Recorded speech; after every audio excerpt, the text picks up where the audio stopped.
السلام علیکم ورحمۃ اللہ وبرکاتہ۔ وعلیکم السلام ورحمۃ اللہ وبرکاتہ۔ کیا حال ہے حضرت؟ الحمدللہ، اللہ کا شکر ہے۔ آپ سنائیے حضرت والا۔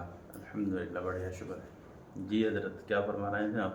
آج آپ کے یہاں پر آنا ہوا، ملاقات ہوئی، بڑا اچھا لگا ماشاءاللہ۔ جی جی حضرت والا، 2-3 سوال ذہن میں تھے۔ عام طور سے لوگ بھی سوال کرتے ہیں، میں نے سوچا کہ حضرت والا سے معلوم کر لی جائے، جی جی جس میں سے جیسے نماز جنازہ ہم پڑھتے ہیں، کہیں پر نماز جنازہ جیسے پڑھتے ہیں تو اس میں لوگ سوال کرتے ہیں۔ جی سب سے پہلے تو مسئلہ اس میں ایک چپلوں کا آتا ہے کہ چپلوں سے متعلق کہ چپل پہننے چاہیے یا نہیں پہننے چاہیے۔ میں نے بھی ان سے یہ کہا کہ اگر جو چپل صاف ہو تو کیا بولتے ہیں، پہنے رہو یا ان کو نکال دو۔ کیا مسئلہ ہے اس میں؟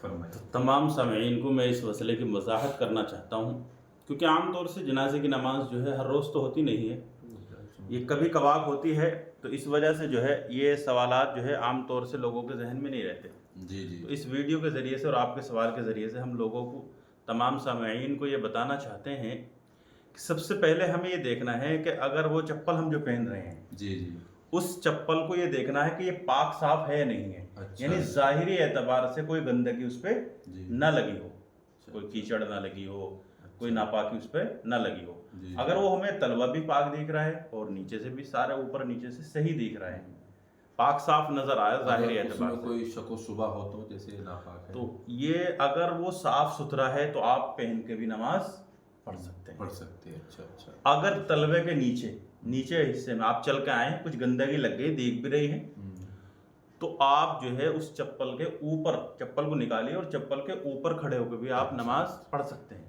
ماشاءاللہ، بہت اچھا ہے۔ اسی طریقے سے اگر آپ کو یہ دیکھ رہا ہے کہ تلوا نیچے کا بھی ناپاک لگ رہا ہے، دیکھنے میں گندگی ہے، اور چپل کے اوپر والے حصے پہ بھی کچھ لگا ہوا ہے، صاف نہیں ہے، اب حکم یہ ہے کہ آپ جو ہے چپل کو اتار کر ایک سائڈ میں رکھ دیجئے، ٹھیک ہے، اور اس کے بعد آپ نماز جنازہ پڑھیے۔ اور جیسے زمین کا بھی مسئلہ ہے، وہاں پر زمین پاک ہے ناپاک، وہ کیسے معلوم ہوگا؟ اب دیکھنا پڑے گا، وہاں اگر ظاہری اعتبار سے گندگی ہو تو اس کو صاف تو کرنا ہی پڑے گا، یا پھر اگر دیکھ رہا ہے کہ کوئی جگہ ہی نہیں ہے تو آپ پھر جو ہے بہتر یہ ہے چپل کے اوپر کھڑے ہو کر نماز پڑھیں۔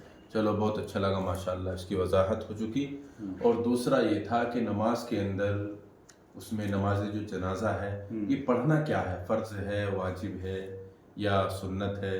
یہ نماز جنازہ جو ہے فرض کفایہ ہے۔ فرض کفایہ وہ فرض کفایہ کہلاتا ہے کہ نماز جنازہ آ گیا، چند لوگوں نے نماز پڑھ لی، پوری بستی کے اوپر سے وہ جو فرض تھا وہ ختم ہو گیا، ثابت ہو گیا، چند لوگوں کی وجہ سے، چند نے پڑھ لی، تمام کی طرف سے وہ ادا ہو گئی ہے۔ فرض کفایہ وہی فرض کفایہ کہتا ہے کہ چند لوگوں نے کر لی۔ اچھا جی، بہت اچھا ماشاءاللہ۔ دوسرا یہ کہ اس کے اندر ایک فرض کا بھی مسئلہ آتا ہے، کتنے فرض ہے اور کتنی سنت ہے، اس کی اور وضاحت فرما دیجیے۔ عام طور سے جو ہے جیسے نماز کے اندر 13 فرائض ہے، تو اسی طریقے سے نماز جنازہ کے اندر بھی جو ہے صرف 2 فرض ہے۔ کتنے فرض ہیں؟ 2 فرض ہے۔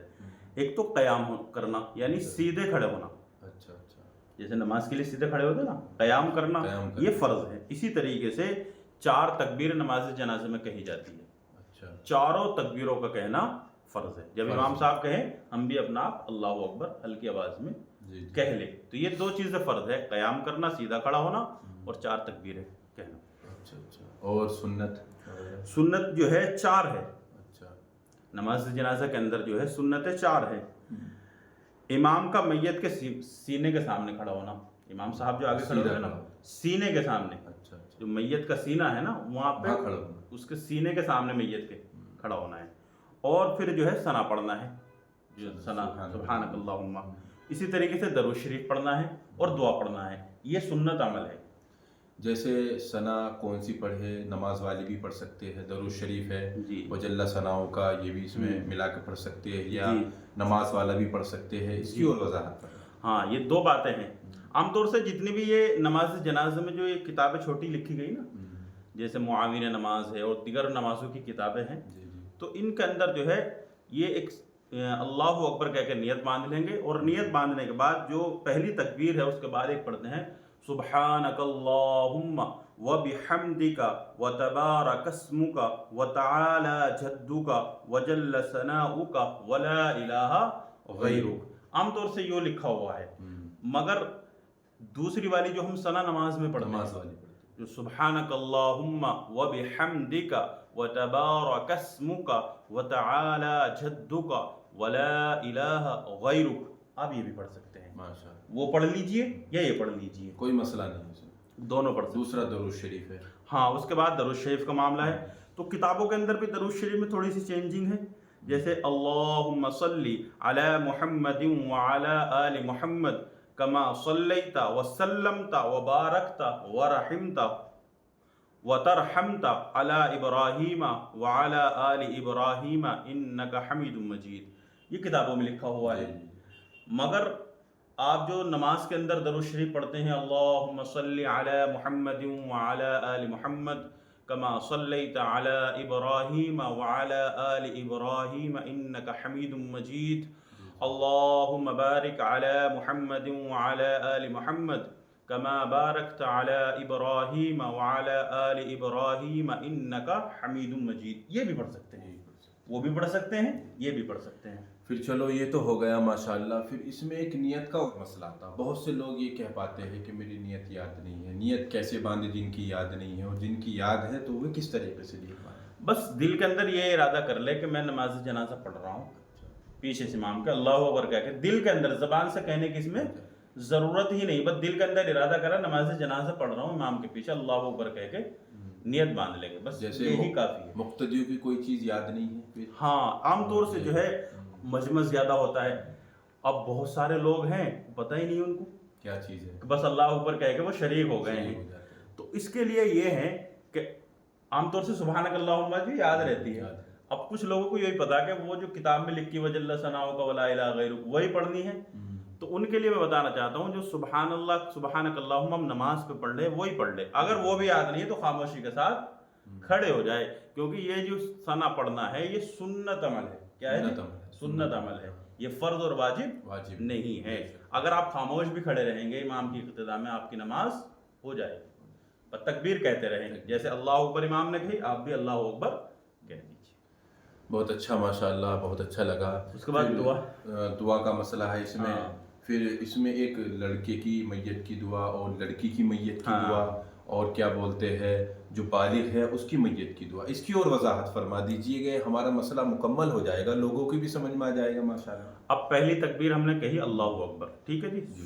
اس کے بعد ہم نے ثنا پڑھ لیا، ٹھیک ہے. ثنا کے بعد دوسری تکبیر کہی اور درود شریف پڑھ لیا، ٹھیک ہے جی. اس کے بعد پھر ایک تکبیر کہی اور اللہ اکبر تکبیر کہہ کے ہم نے پھر جو ہے اب دعا پڑھی جائے گی.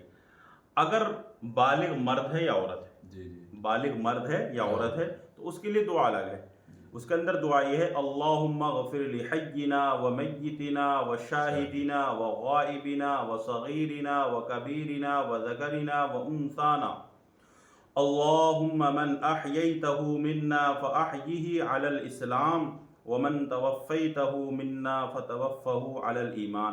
اگر بالغ مرد ہے یا بالغ عورت ہے تو آپ جو ہے تیسری تکبیر کہنے کے بعد یہ پڑھیں گے.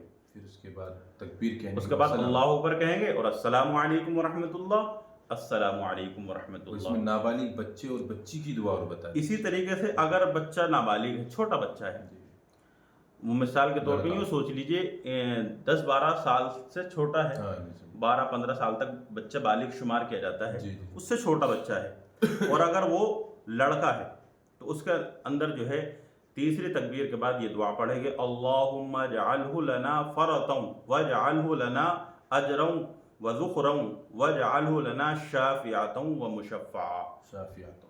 یہ پڑھیں گے شافعا ومشفعا، یہ پڑھیں گے لڑکے میں.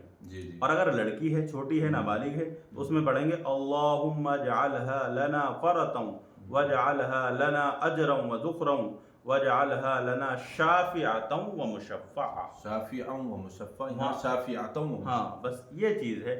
اب سلام پھیر لیں گے، اس کے بعد جو ہے نماز جنازہ مکمل ہو گئی ہے. ماشاءاللہ بہت اچھا لگا. آج وضاحت ہوگی نماز جنازہ کے اوپر. اللہ رب العزت سے دعا ہے کہ اللہ رب العزت حضرت والا کی عمر کے اندر برکت عطا فرمائے اور علم کے اندر برکت عطا فرمائے.